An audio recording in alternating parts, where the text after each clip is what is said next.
नमस्कार, आप देख रहे हैं द पब्लिक वर्ड। मैं सुभाष चौधरी हूं।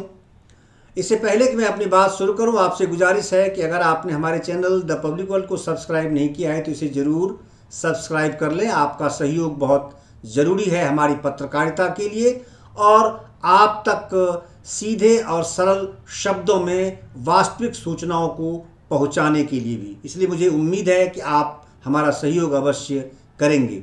तो चलिए आज हम बात करते हैं भारतीय जनता पार्टी मुख्यालय में आयोजित प्रेस वार्ता की। और आज इस प्रेस वार्ता को देश के केंद्रीय सूचना प्रसारण मंत्री एवं युवा खेल मामले के मंत्री अनुराग सिंह ठाकुर ने आज अपने निशाने पर आम आदमी पार्टी यानी अरविंद केजरीवाल, उनकी टीम, साथ साथ इंडिया गठबंधन के प्रमुख घटक दल कांग्रेस पार्टी के राष्ट्रीय अध्यक्ष और पूर्व अध्यक्ष राहुल गांधी पर रखा। उन्होंने कहा कि एक तरफ कांग्रेस पार्टी लगातार देश के प्रधानमंत्री को अलग अलग मौके पर अभद्र भाषाओं का प्रयोग करने वालों को माफ़ करती रहती है, उसे उकसाती है, उसे प्रोत्साहित करती है, तो दूसरी तरफ आम आदमी पार्टी जो भ्रष्टाचार में डूबी हुई है, यानी वहाँ के मुख्यमंत्री, दिल्ली के मुख्यमंत्री अरविंद केजरीवाल की गिरफ्तारी हुई है और उसे सुरक्षा कवच देने की कोशिश में जुटी हुई है। उन्होंने कहा कि कांग्रेस पार्टी यानी इंडिया गठबंधन के दल, चाहे वो आम आदमी पार्टी हों, कांग्रेस पार्टी के लोग हों या फिर अन्य घटक दल हों, वो सनातन विरोधी हैं। उन्होंने कहा कि अब तक देश के प्रधानमंत्री को अलग अलग मौके पर 120 प्रकार की गालियां दी जा चुकी है। उन्होंने कहा कि लोकतंत्र में ऐसी भाषा के लिए कोई जगह नहीं होनी चाहिए। बावजूद इसके कांग्रेस पार्टी के राष्ट्रीय अध्यक्ष मल्लिकार्जुन खड़गे इस मामले को लेकर मौन हैं। उन्होंने आम आदमी पार्टी को भ्रष्टाचार में आकंठ डूबा बताया और इसके लिए कांग्रेस पार्टी को भी कटघरे में खड़े करने की कोशिश की। उन्होंने कहा कि जब आम आदमी पार्टी और कांग्रेस पार्टी दोनों अलग अलग राह पर थी, तब कांग्रेस पार्टी शराब घोटाले को लेकर आम आदमी पार्टी को, अरविंद केजरीवाल मुख्यमंत्री को हमेशा घेरती थी और उस पर सवाल खड़े करती थी। लेकिन आज जब गठबंधन में है तो उसी अरविंद केजरीवाल को, जो शराब घोटाला मामले के मुख्य आरोपी हैं, उनको बचाने की कोशिश में लगे हुए हैं। वो ये कहते हैं कि केजरीवाल की गिरफ्तारी लोकतंत्र की गिरफ्तारी है, लोकतंत्र पर खतरा वो बता रहे हैं। उन्होंने कहा कि यह हास्यास्पद स्थिति है। उन्होंने कहा कि राहुल गांधी उस अकाउंट्स की बात कर रहे हैं जिसका रिटर्न उन्होंने अब तक फाइल नहीं किया ठीक से और जिसके कारण उन पर फाइन लगाया गया इनकम टैक्स डिपार्टमेंट की ओर से, लेकिन वो अनावश्यक तौर पर भाजपा या फिर मोदी सरकार पर सवाल खड़े करते हैं, उन पर आरोप लगाते हैं। आइए आपको सुनवाता हूं केंद्रीय मंत्री अनुराग सिंह ठाकुर ने आज प्रेस वार्ता में क्या कहा। जब नाश मनुज पर छाता है पहले विवेक मर जाता है। मैं इसलिए कह रहा हूं क्योंकि इन इंडी गठबंधन वालों का विवेक मर गया है। अगर एक के बाद दूसरा इनका बयान सुनेंगे तो अब तो ये लगता है विवेक का मरना भी छोटी सी बात है। ये तो सनातन धर्म को मारना चाहते हैं, कुचलना चाहते हैं। कोई मोदी जी के टुकड़े टुकड़े करना चाहता है, कोई मोदी जी को एक से बाद दूसरी बड़ी गाली निकालना चाहता है। इनकी मोहब्बत की दुकान में इतना नफरत का सामान है कि नफरत की राजनीति आज सिर चढ़कर बोल रही है। सनातन को खत्म करने की होड़ लगी है। एक के बाद दूसरा बड़ा बयान उस तरफ आता है तो मोदी जी के लिए एक के बाद दूसरी बड़ी गाली निकालने के लिए कोई संकोच नहीं करता है। कल इनके एक ऐसे मंत्री ने अपनी पार्टी की महिला सांसद के सामने इतनी गंदी गाली निकालते हुए आपत्तिजनक भाषा में देश के प्रधानमंत्री और दुनिया के सर्वाधिक लोकप्रिय नेता के बारे में जो टिप्पणी की, जो शब्दों का प्रयोग किया, उसकी जितनी निंदा की जाए उतनी कम है। लोकतंत्र में ऐसी भाषा के लिए कोई स्थान नहीं है और दुनिया के सर्वाधिक लोकप्रिय नेता के लिए, देश के माननीय प्रधानमंत्री के लिए, 140 करोड़ की जनता के द्वारा चुने गए प्रधानमंत्री पर इस तरह की टिप्पणी करना ये आपत्तिजनक भी है, शर्मनाक भी है और इस पे माफी पूरे इंडी गठबंधन को मांगनी चाहिए। लेकिन घमंडियों का घमंड और अहंकार सिर चढ़ के बोल रहा है। खड़गे जी चुप करके बैठे रहे। मेरा खड़गे जी, राहुल जी, सोनिया जी से सवाल है, क्या संरक्षण आप ऐसे लोगों को दे रहे हो जो सनातन को कुचलने की बात करते हैं, मोदी जी को गाली निकालते हैं, टुकड़े करने की बात करते हैं, सिर फोड़ने की बात करते हैं और अभद्र भाषा का प्रयोग करके गाली निकाल के करते हैं। साथियों, इतिहास गवाह है, तैमूर से लेकर बाबर और औरंगजेब तक सबने सनातन धर्म को समाप्त करने की, जड़ से मिटाने का प्रयास किया। ना सनातन को कोई खत्म कर पाया था, ना कोई कर पाएगा। मोदी जी को भी जितनी बार इन्होंने गाली निकालने का काम किया, हिंदुस्तान की जनता ने उतना ही बढ़ चढ़कर प्रेम दिया है। गुजरात से लेकर देश के चुनाव तक जब जब इन्होंने मोदी जी को गाली निकाली है, जनता ने उतना ही प्रेम और प्यार बरसाया। गाली 120 तक पहुंच चुकी है, नफरत के बोल 120 तक पहुंच चुके हैं। आप कल्पना कीजिए, 120 बार, एक के बाद दूसरे, ये गोरख धंधे वाले, गंदे काम करने वाले लोग जो भ्रष्टाचार के चलते एक के बाद दूसरे छिपे हैं। आप जब देखिए, भ्रष्ट यूपीए का चेहरा हटाकर ये आए थे तो उन्होंने जनता को भ्रमित करने का प्रयास किया। इनका कहना क्या था? ये कहने आए थे हम डेमोक्रेसी को बचाएंगे, लोकतंत्र खतरे में है। अरे मैं कहूंगा, डेमोक्रेसी नहीं, करप्शन खतरे में है। डेमोक्रेसी नहीं, अपीसमेंट खतरे में है। डेमोक्रेसी नहीं, एंटी सनातनी खतरे में है। डेमोक्रेसी नहीं, कमीशन खोरी खतरे में है। डेमोक्रेसी नहीं, कट मनी वाले खतरे में है। इनके लिए डेमोक्रेसी में सी करप्शन है, इंडी गठबंधन वालों के लिए, बट हमारे लिए सी कमिटमेंट है, सी कॉम्पिटेंस है, सी कैपेबिलिटी है और सी क्लैरिटी फॉर विकसित भारत है। यही अंतर है इनमें और हम में। ये भ्रष्टाचारी को बचाने को कहते, लोकतंत्र को बचाना है।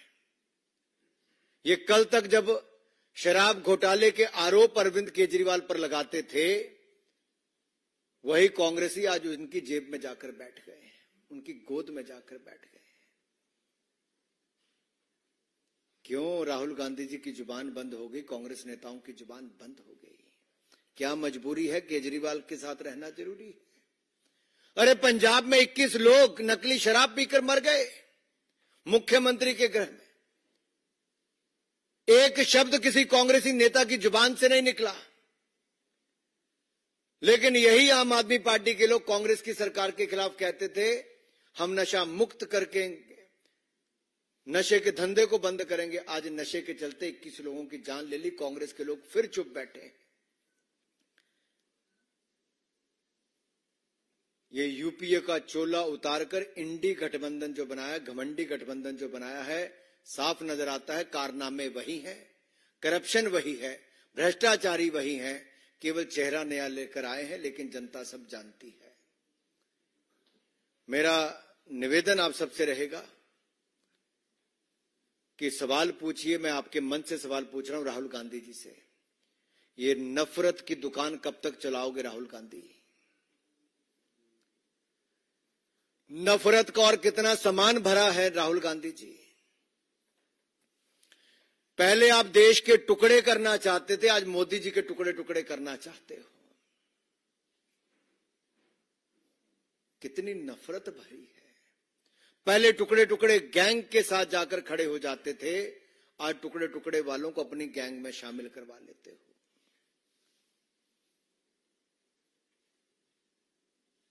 ये नफरत इस चुनाव में कांग्रेस की और इनके सहयोगियों की साफ दिख रही है। अपशब्द, गालियों का भंडार जो इनकी नफरत की दुकान में है, वो आज बाजार में आ गया है। 120 गाली अब तक हो चुकी है मोदी जी के खिलाफ। ये 420 करने वाले ना जाने कितनी गाली और निकालने के लिए तैयार हैं। जिनके पास ना नेता है, आज भी नेता ढूंढने की फिराक में है। नीति तो इनके पास कभी थी ही नहीं, और नियत में खोट पहले दिन से नजर आ रहा था। सो ना नेता है ना नीति है, और नियत में भी खोट है। धन्यवाद। मैं यही कहूंगा, इन्होंने अपना रूप तो बदला है, लेकिन साफ नजर आता है यूपीए का नाम बदला है, लेकिन बहरूपीए का असली चेहरा वही है। नफरत की दुकान, सिर फोड़ने का सामान, टुकड़े टुकड़े गैंग, ये सब इनके साथ है, जो मोदी जी को गाली के बाद गाली निकालते हैं, लेकिन जनता के मन में मोदी जी के प्रति प्यार ही प्यार है। भाई और बहनों, मैं इतना ही कहूंगा, वो चलाते रहे गालियों का पत्थर, वो चलाते रहे गालियों का पत्थर, पर मोदी जी बढ़ाते रहे भारत का स्तर। वो अपनी गाली बरसाते रहेंगे, हम भारत का स्तर बढ़ाते रहेंगे। बहुत बहुत धन्यवाद। कोई प्रश्न? विनीत टीवी 18। अरे भाई रुक जाइए। विनीत टीवी 18।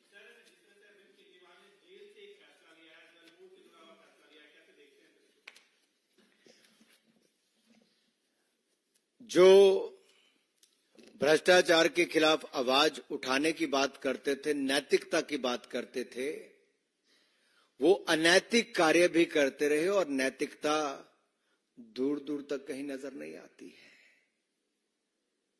गंभीर भ्रष्टाचार, वो भी शराब जैसे घोटाले में शर्मनाक कृत्य करके जो जेल गया है, वो जेल से सरकार चला रहा है।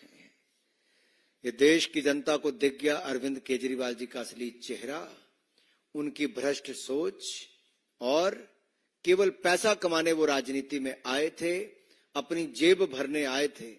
जब एनजीओ चला के जेबें भर के दिल नहीं भरा, तो भ्रष्टाचार करके एक के बाद स्वास्थ्य मंत्री, शराब मंत्री, शिक्षा मंत्री सब जेल में है। सांसद से लेके उप मुख्यमंत्री और मुख्यमंत्री जिसके जेल में हो, वो कैसी सरकार चलाते होंगे। दिल्ली की जनता ठगी हुई महसूस कर रही है, और ठगी ठोरी करने वाले, भ्रष्टाचार करने वाले जेल से सरकार चला रहे हैं।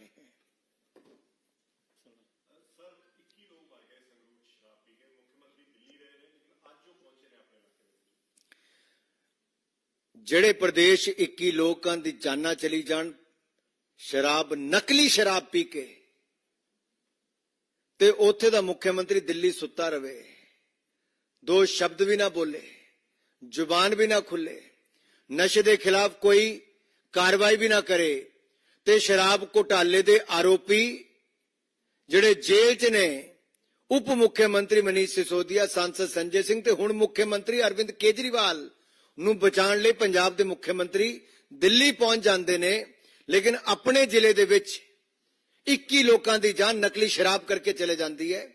ਨਸ਼ਿਆਂ ਦੇ ਵਪਾਰ ਨੂੰ ਵੱਧ ਚੜ ਕੇ ਸਮਰਥਨ ਮਿਲਦਾ ਹੈ, ਇਹਨਾਂ ਦੀ ਸਰਕਾਰ ਸੰਰक्षण ਦਿੰਦੀ ਹੈ, ਤੇ ਇਹਨਾਂ ਦਾ ਪੰਜਾਬ ਦਾ ਮੁੱਖ ਮੰਤਰੀ ਦਿੱਲੀ ਆ ਕੇ ਸੁੱਤਾ ਰਹਿੰਦਾ ਹੈ, ਉੱਥੇ ਲੋਕਾਂ ਦੀ ਜਾਨ ਚਲੀ ਜਾਂਦੀ ਹੈ। ਸਵਾਲ ਇਹ ਹੈ ਕਿ ਸੁੱਤੀ ਸਰਕਾਰ ਪੰਜਾਬ ਦੀ ਤੇ ਜੇਲ੍ਹ ਤੋਂ ਚਲਦੀ ਸਰਕਾਰ ਦਿੱਲੀ ਦੀ, कि देश की जनता को मंजूर है। कल तक जो रिमोट कंट्रोल वाली सरकार कही जाती थी पंजाब से चलने वाली, वो पंजाब के मुख्यमंत्री भी दिल्ली आ गए। अपने राज्य में, अपने जिला में 21 लोग शराब पी के मर गए, नकली शराब पी के। ये दिखता है पंजाब की सरकार सोई है। पंजाब की सरकार में नशों के व्यापारियों को संरक्षण मिल रहा है, जो पंजाब में समर्थन मिल रहा है शराब घोटाले के मुख्य आरोपी किंग पिन अरविंद केजरीवाल को। हम तब भी कहते थे अरविंद केजरीवाल किंग पिन है, और आज ईडी ने भी कहा है अरविंद केजरीवाल किंग पिन है, और शराब घोटाले के किंग पिन आज जेल में है। लेकिन दुर्भाग्य यह है कि घमंड और अहंकार इतना कि जेल से ही सरकार चला रहे हैं। कुंदन सर, क्या संवैधानिक रूप से यह संभव है कि जेल से कोई आदमी सरकार चला ले?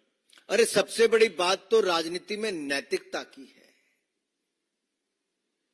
जिन्होंने अपनी नैतिकता ही बेच दी हो, अनैतिक कार्य में संलिप्त हो, भ्रष्टाचार के दलदल में जो डूबे हो, जिनका चेहरा आज काला हो गया हो काले कारनामे करके, आप उनसे नैतिकता की क्या उम्मीद करते हो?